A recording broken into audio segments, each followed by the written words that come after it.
बिस्मिल्लाहिर्रहमानिर्रहीम। अस्सलामुअलैकुम। आज हम यहाँ बनाएंगे आपके लिए बहुत ही ख़ास शाही गरम मसाला। ये गरम मसाला हम तैयार कर रहे हैं 12 मसालों के साथ। और ये जो गरम मसाला है वो आपके ख़ास खानों को, जो कि आप ख़ास दिनों में बनाते हैं या आप दावतों में बनाते हैं, जैसे कि बिरयानी हो गई, सिंधी बिरयानी, पुलाव, आलू गोश्त, कोरमा, सज्जी, स्टू, टिक्का, चरगा, शामी कबाब, हलीम, पाए, कोफ्ता, कीमा आलू, कीमा मटर और इस तरह के बेशुमार खाने। इन खानों को ना सिर्फ आपके मज़ेदार खुशबूदार बनाता है, बल्कि इनका जो रंग होता है वो भी इस गरम मसाले से खिल सा जाता है। तो आप इस गरम मसाले को बनाएं और काफ़ी दिनों तक आप इसे इस्तेमाल करें, क्योंकि ये क्वांटिटी में बहुत ही कम डलता है। तो चलें हम इसे बनाते हैं।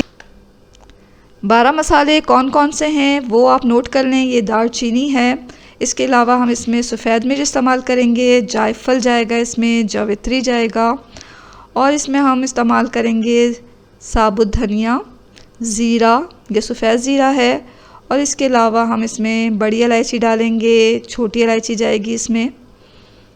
फिर इसमें इस्तेमाल होगा 12 के फूल और शाह ज़ीरा भी हम इसमें डालेंगे, लौंग जाएगी इसमें, और इसमें हम इस्तेमाल करेंगे कश्मीरी लाल मिर्च, ताकि इसका जो रंग है वो बहुत अच्छा है। यहाँ हम वज़न कर लेते हैं मसालों को।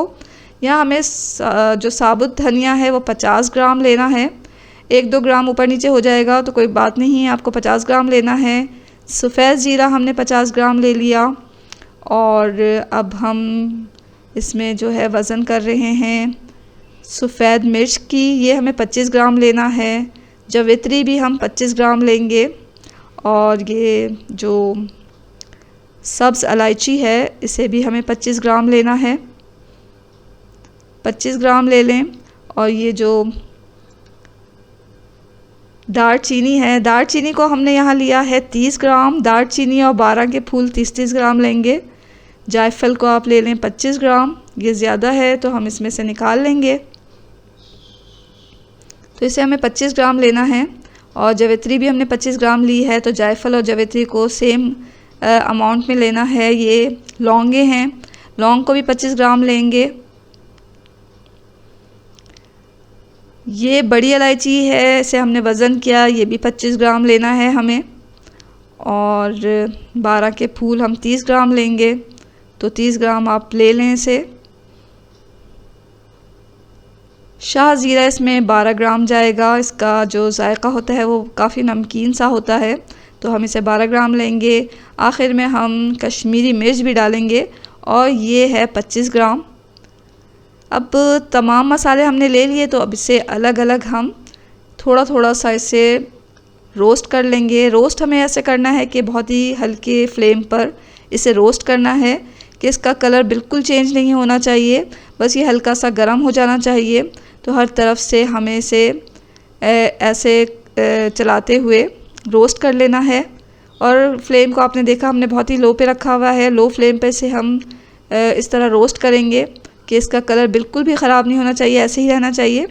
अलग अलग हम तमाम मसालों को रोस्ट कर रहे हैं, ताकि इसका जो जायका है इसमें ही रहे, और हर मसाले का जो जायका है वो खुल कर जो है हमारे गरम मसाले में महसूस हो। ये हमने ले लिया है साबुत धनिया, इसको भी हम हल्के फ्लेम पर रोस्ट कर लेंगे कि इसका कलर चेंज ना हो। तो ये देखें, ये गरम तो हो गया है पर इसका कलर चेंज नहीं हुआ। इस तरह रोस्ट करने का मकसद ये होता है कि इसमें जितनी भी नमी है मसालों में वो ख़त्म हो जाए। ये हमने दालचीनी को डाला गरम पैन में, और इसे अच्छी तरह रोस्ट करना है, क्योंकि इसका जो छिलका होता है वो काफ़ी मोटा होता है। तो आप इसे थोड़ा टाइम लगा के रोस्ट करें कि इसके अंदर तक जो है वो अच्छी तरह ये रोस्ट हो जाए। और इसके छिलके जितने अच्छा रोस्ट होगा उतने ही अच्छा पीसते वक्त हमें जो है दिक्कत नहीं होगी, और आसानी के साथ ये पिस जाएगा। तो यहाँ हमने अच्छी तरह इसे रोस्ट कर लिया। अब हम इसमें डालेंगे दालचीनी। दालचीनी को भी हमें हल्का सा रोस्ट कर लेना है। बहुत तेज़ फ्लेम पर रोस्ट ना करें कि इसका कलर ख़राब हो। हल्का सा हमें इसे रोस्ट करना है कि इसकी जो नमी है वो ख़त्म हो जाए। यहाँ दालचीनी भी हमारी रोस्ट हो गई, इसे भी निकाल लेंगे। ये 12 के फूल है, इसे भी हम आहिस्ता आहिस्ता करके रोस्ट कर लेंगे। फ्लेम को हमने लो पे ही रखा हुआ है। जब आप महसूस करें कि पैन जो है वो ठंडा हो गया है या इनफ गर्म नहीं है, तो आप थोड़ा सा फ्लेम को बढ़ा दें और फिर उसे थोड़ा सा गर्म कर लें और फिर इसे आहिस्ता आहिस्ता करके रोस्ट करें।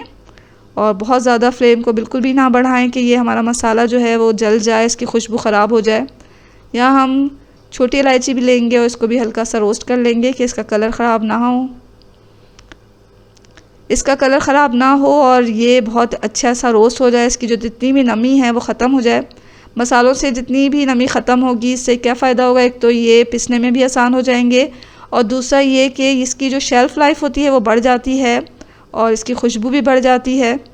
तो हल्का सा ही हमने इसे रोस्ट कर लिया कि इसकी नमी ख़त्म हो गई।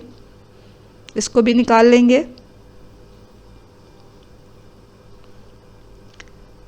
छोटी इलायची के बाद हमने यहाँ जावित्री को भी हल्का सा ही रोस्ट कर लेना है। मसालों को आहिस्ते आहिस्ते अलग अलग करके रोस्ट करें ताकि तमाम मसालों की जो खुशबू है वो अपने में ही रहे, दूसरे मसालों के साथ मिक्स ना हो। और फिर हम इसे थोड़ा ठंडा करके पिसेंगे। तो यहाँ पे हमने इसको हल्का सा गर्म कर लिया और फिर इसको निकाल लिया। लौंगों को भी हमें हल्का सा रोस्ट कर लेना है, बहुत ही लो फ्लेम पर। तो अच्छी तरह फैला के चलाते हुए आप इसे रोस्ट करें कि तमाम जो लौंगे हैं वो अच्छे से रोस्ट हो जाएं। इसकी खुशबू जो है वो आने लग गई है, लेकिन इसका कलर ख़राब नहीं हुआ। यहाँ हमने सफ़ेद मिर्च भी ले ली।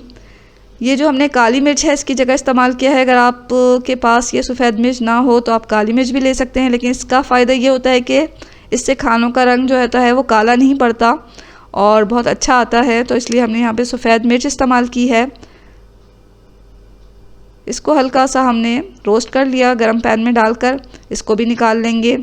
अब बारी आती है शाह ज़ीरा की। ये हमने 12 ग्राम लिया है, इसको हल्का सा रोस्ट कर लेंगे। शाह ज़ीरा से क्या होता है कि जब हम टिक्का और कबाब टाइप चीज़ में ये अपना गरम मसाला डालते हैं तो हमारे कबाब और टिक्के वग़ैरह की जो लज्जत और ख़ुशबू होती है वो इस गरम मसाले से बहुत ज़्यादा बढ़ जाती है। यहाँ हमने जायफल को लिया क्योंकि हमें इसका शैल हटाना है। शैल के अंदर जो बीज होता है वो हमें लेना होता है। तो हमने हावन दस्ते की मदद से इसका शैल तोड़ा ऊपर से, और ये जो अंदर इसके जो बीज है वो हमें लेना है। तो जितने भी हमने जायफल लिए हैं उनके शैल हटा के हमने अंदर का ये बीज ले लिया। इसे हम थोड़ा सा क्रश कर लेंगे और फिर इसे हम थोड़ा भून लेंगे ताकि इसकी भी नमी जो है वो ख़त्म हो जाए। हल्का सा हमने इसे क्रश कर लिया। अब गरम पैन में डालकर इसे हल्का सा रोस्ट कर लें।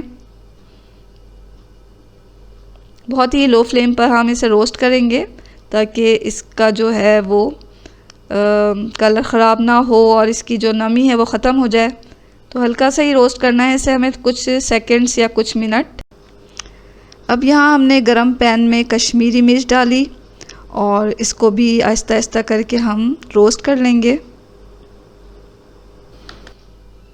बहुत लो फ्लेम पर हम इसे रोस्ट कर रहे हैं ताकि इसका कलर ख़राब ना हो।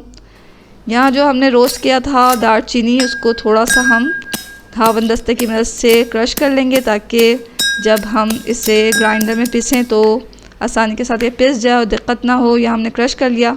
ये तमाम मसाले जो हैं वो रोस्ट करने के बाद तैयार हैं, थोड़े ठंडे हो चुके हैं और इसे अब हम मिक्स करके पीस लेंगे। किसी भी ग्राइंडर की मदद से आप इसे पीस सकते हैं, बारीक आप इसे पीस लें।